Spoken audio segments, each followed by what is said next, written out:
Iqela le-DA lithi umongameli Cyril Ramaphosa makaphume egusheni acopha ichaze ngezityholo ezayamene nophango olwenzeka kwifama yakhe. Kungoku nje eli qela liyokutyila umongameli Ramaphosa kwi-FBI.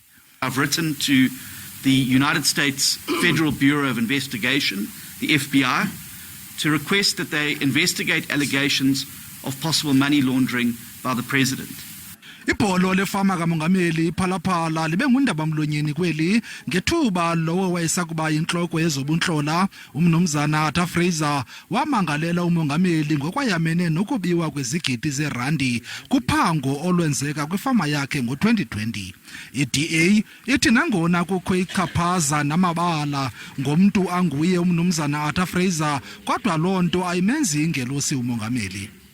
That President Cyril Ramaphosa is a better option for president than Jacob Zuma or Didi Mabuza, and that this scandal was exposed by a character as dubious as Arthur Fraser does not exonerate Ramaphosa from having to face the South African people.